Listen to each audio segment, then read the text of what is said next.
Welcome to La Habana, Cuba. This is from the Sanctioned seat. In today's episode of From the Sanctioned Seat, we're going to begin breaking down the 12 categories of the general license for legal travel to Cuba. And as I've said before, I want to focus on the 3 categories where I and Sondo Salas have the most experience. That is educational activities, professional research and professional meeting, and support for the Cuban people. Today's episode, we're going to look at educational activities. This is the one that most people talk about when they talk about legal travel. They're usually referencing educational travel. This has 2 pathways. One pathway is academic educational activities, which is educational travel connected directly to an accredited academic institution. The second pathway is what we call people-to-people educational travel, which is structured exchanges that are designed to create meaningful interaction between U.S. and Cuban citizens. Now, both pathways are educational, but legally, they function in different ways. Today, we're going to break those down. My name is Melissa Riviere. I'm an anthropologist and a certified sanctions specialist. I'm here to break down U.S.-Cuba sanctions so that we can better understand legal travel to Cuba.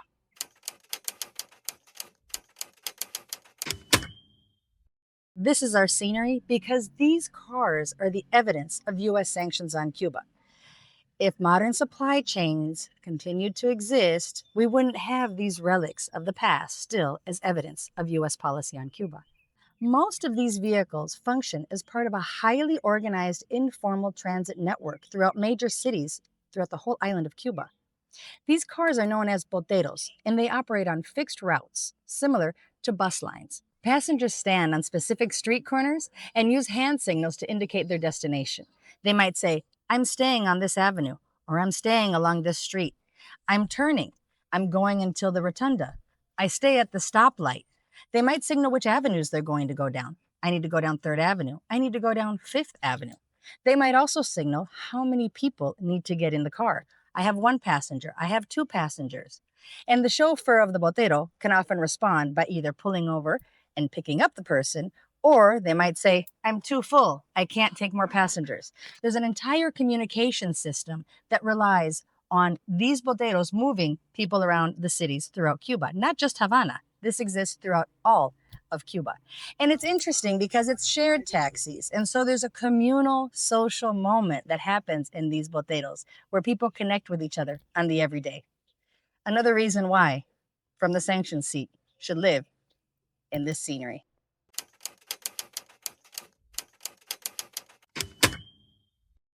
This educational activities category is particular to its times. We've looked at how sanction law works, and presidential decrees can shift how the categories function and their permissions. Different presidential administrations have removed and then reinstated the educational activities categories throughout the past decades. The George W. Bush administration entirely removed educational activities from the general license. Later, the Obama administration not only expanded the educational activities category under the general license, but also included it to be permitted as individual travel. The Trump administration later pulled parts, general subcategories of this category entirely. Later, Biden reopened the subcategory B of people-to-people travel, but not for individual travel, only through a sponsor organization and for group travel. Today, educational travel does not consist of a permission-based approval system or any kind of application to the U.S. Treasury Department. Instead, programs self-qualify under the general license, meaning that the legal responsibility falls on the traveler, the educational institution, and the sponsoring organization to ensure that travel actually meets the legal requirements.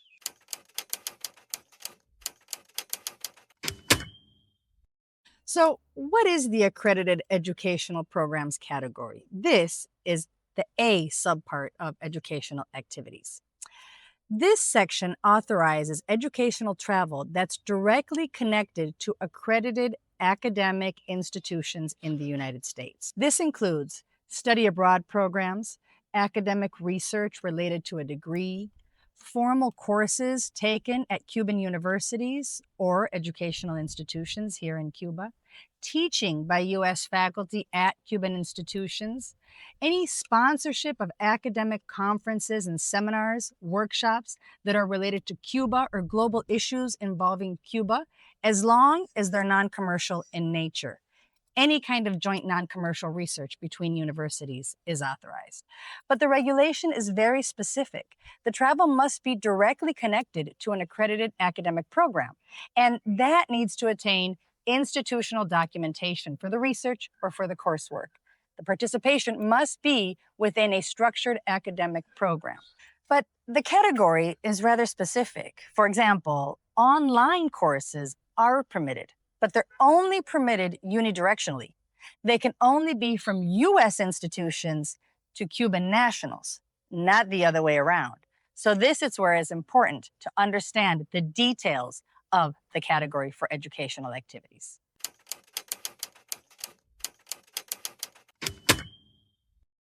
An example of this is the traditional study abroad framework. A U.S. student enrolls, say, at the University of Havana for a semester abroad, attends classes, completes assignments, earns credit towards their degree back home, and that travel is authorized under U.S. law because it is specifically and documented academic study.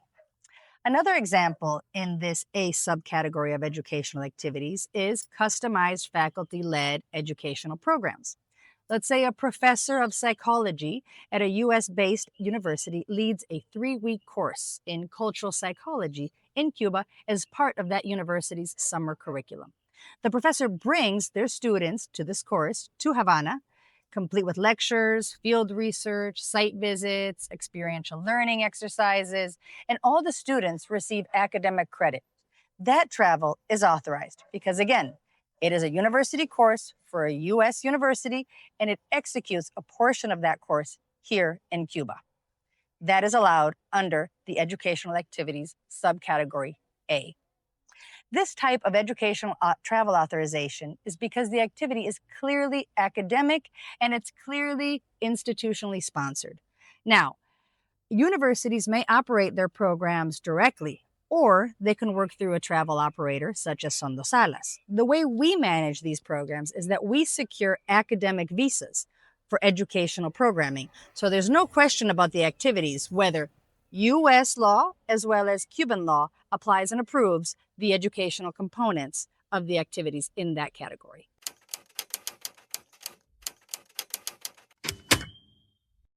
So now let's take a look at how does the educational people-to-people subcategory of educational activities under the general license work. So this is the category that most travel operators and most sponsor organizations use. The people-to-people category allows group educational exchanges that are designed to foster interaction between U.S. and Cuban citizens as long as you follow the specific regulations. The program must be organized under the auspices of a U.S.-based organization. It must include a full-time schedule of activities.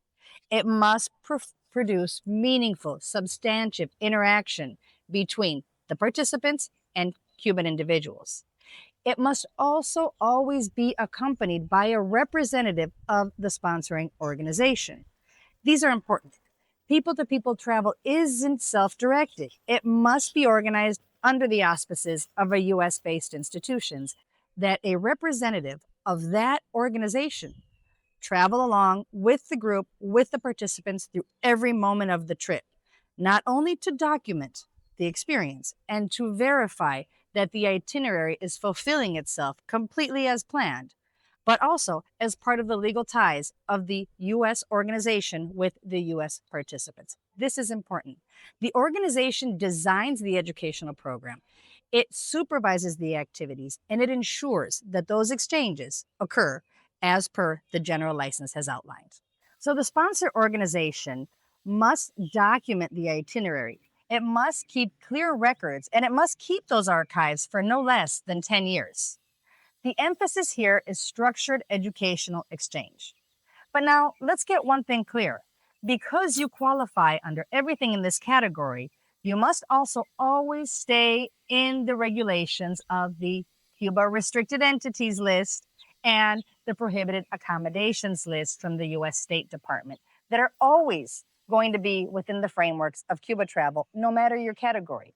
So, in this category, you are also staying at a privately owned casa particular and you are dining at privately owned paladares or privately owned restaurants in Cuba.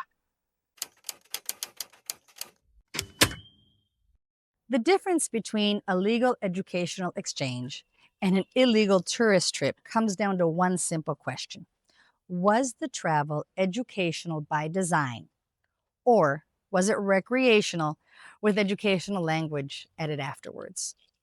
Educational travel to Cuba exists in two forms: accredited academic programs and people to people educational exchanges that's organized by a U.S. sponsor organization, a specific educational travel operator that facilitates the structured programming. Both categories require a structured full time itinerary of activities. So, what are your key takeaways for today? Well, one, that educational travel to Cuba is legal, and today it's legal under the general license, both accredited institutions and people to people travel. And two, well, whether you're a university faculty member looking to design a study abroad program, or a family or a group interested in educational travel to Cuba, you should come to Cuba with us. Come to Cuba with Son Dos Alas.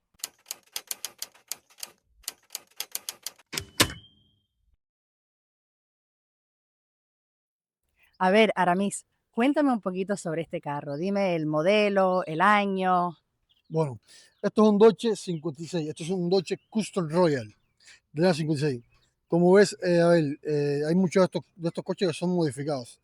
No son originales, son picados. Por ejemplo, este mismo era cuña con techo que se modificó a lo que es convertible, ¿me entiendes? Entonces, este carro antes tenía su motor V8, era automático. Vamos a mirar adentro. Estos eran los cambios. Aquí, esta era la caja de velocidad. Eso era cuando era automático. Cuando era automático. Ahora ya está modificado. Ahora, de este coche, lo único que es de este año es como decirte, el chasis de arriba, ¿entiendes? De la carrocería. Porque todo lo demás es moderno. Ya. En el sentido que el motor, caja diferencial del coche ya es moderno, no tiene nada que ver con el coche.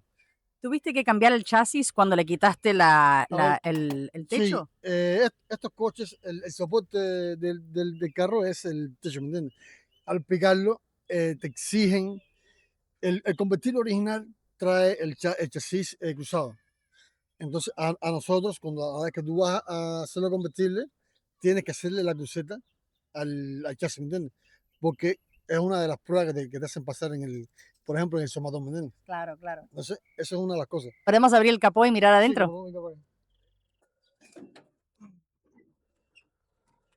Como ves, esto es un Nissan L23, 4 cilindros.